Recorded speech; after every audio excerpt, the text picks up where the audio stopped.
할렐루야. 오늘도 말씀을 사모하는 우리 성도님들 위해 하나님의 은혜가 충만하기를 기도합니다. 오늘의 성경 통독은 예레미야 38장에서 40장까지의 말씀입니다. 오늘은 예레미야 40장의 말씀을 통하여 주어진 사명을 다하는 것은 선택이 아니라 의무입니다 라는 말씀으로 은혜를 나누겠습니다. 오늘의 본문 예레미야 40장 4절 말씀입니다. 보라, 내가 오늘 내 손에 사슬을 풀어 너를 풀어주노니 만일 내가 나와 함께 바벨론으로 가는 것이 좋게 여기거든 가자, 내가 너를 선대하리라. 만일 나와 함께 바벨론으로 가는 것을 좋지 않게 여기거든 그만두라. 보라, 온 땅이 내 앞에 있나니 내가 좋게 여기는 대로 옳게 여기는 곳으로 갈지니라 하니라. 아멘.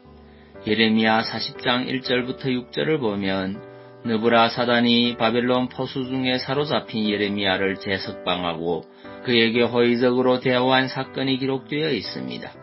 아마도 예레미야는 느부라사단의 호의로 시위대 감옥에서 풀려났지만 그 이후 그다랴의 집에 머물면서 하나님의 말씀을 전하는 자신의 사역을 계속하기 위해 밖으로 나갔다가 일반 유다 백성으로 오인되어 바벨론 군사들에게 붙잡혔던 것으로 보여집니다. 그리고 본달락은 이처럼 일반 포로들 중에 섞여 바벨론으로 끌려가던 예레미야는 그를 알아본 총사령관 느부라사단의 도움으로 두 번째로 풀려나게 된 것을 묘사한 것이라 할 수 있습니다. 그런데 이 가운데 4절 5절을 보면 느부라사단은 예레미야에게 두 가지 길을 제시하고 그중 한 길을 선택하라고 제안하고 있습니다. 그 첫 번째는 예레미야에게 자신이 그 삶을 보장할 테니 바벨론 땅으로 같이 가서 편히 지내자는 것입니다. 두 번째 것은 그가 원하는 아무 곳으로든 가고자 하는 곳으로 가는 것입니다. 이는 그가 유다 땅으로 가고자 한 것을 염두에 둔 말입니다. 그래서 5절을 보면 그에게 그다랴에게 가서 그 백성 가운데 살고자 한다면 그렇게 할 것을 제안하고 있는 것입니다. 이어지는 내용을 보면 예레미야는 바벨론 땅이 아닌 유다 땅을 향해 나아갔습니다. 그가 이처럼 유다 땅을 향해 갔던 이유는 두말할 나위 없이 자신이 감당해야 할 사명을 끝마치기 위해서입니다. 그렇다면 그의 끝나지 않은 사명이 무엇입니까? 그것은 전쟁으로 패망한 유다 땅에 남은 자들에게 하나님의 말씀을 증거하는 사명입니다. 유다가 멸망하기 전 예레미야의 사명은 바벨론에 항복하라는 하나님의 말씀을 전하는 것이었다면 유다가 멸망당한 후 그의 사명은 황량한 유다 땅에서 갈 길을 몰라 헤매는 남은 백성들을 말씀으로 위로하며 심판 역사 이후 하나님께서 허락하실 소망의 역사를 증거하며 그들을 하나님의 말씀 위에 세우는 것이라 할 수 있습니다.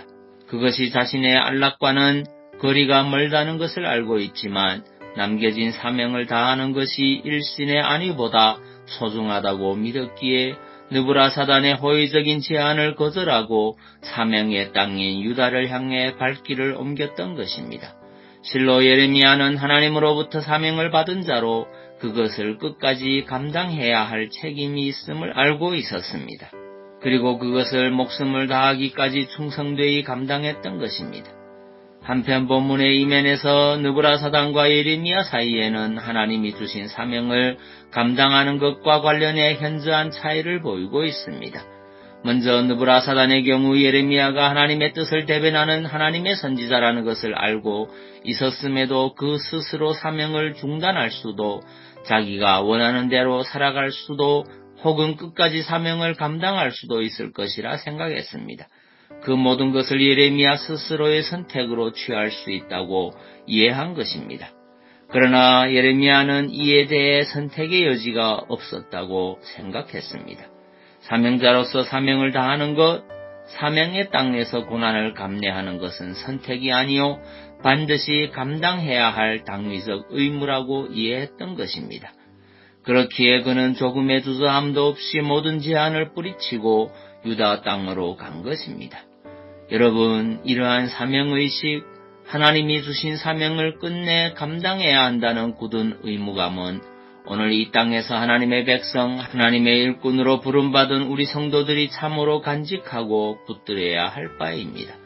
하나님의 일을 감당하던 사람들 중 많은 수가 믿음의 길, 사명의 길에서 떠나거나 사명을 감당하다 중도에 포기하는 것은 대부분 사명의 길이 자신들이 자의적으로 선택할 수 있는 것이라고 생각하기 때문입니다. 그러나 성경이 말하는 사명자들의 모습을 보십시오. 그들은 사명을 감당하되 사명의 위협까지도 불사하고 자신의 직무에 충성하였습니다.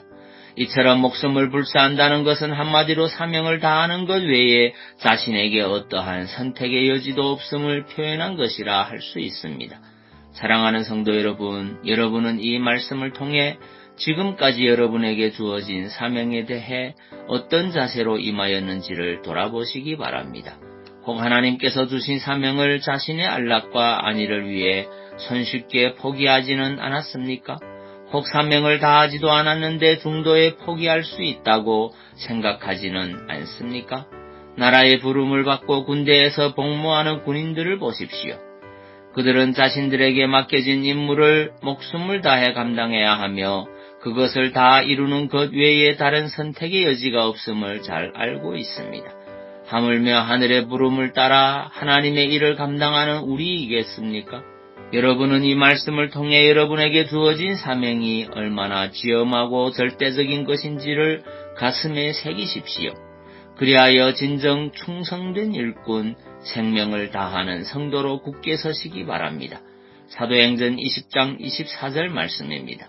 내가 달려갈 길과 주 예수께 받은 사명, 곧 하나님의 은혜의 복음을 증언하는 일을 마치려 하면은 나의 생명조차 조금도 귀한 것으로 여기지 아니하노라. 아멘. 기도하겠습니다. 사랑의 주님, 주어진 사명을 다하는 것은 선택이 아니라 의무임을 깨닫습니다. 성도로 부름을 받았음에도 하나님의 일꾼으로 부름을 받았음에도 사명을 포기하고 세상을 향했던 우리의 연약한 모습을 돌아봅니다. 우리에게 믿음을 더하사 이제는 선택이 아닌 의무로 맡은 일에 충성하는 신실한 성도들이 다 되도록 인도하여 주옵소서. 그리고 육신의 질병으로 고통받는 주의 자녀들을 주의 능력으로 치유하여 주옵소서. 예수님 이름으로 기도하옵나이다. 아멘.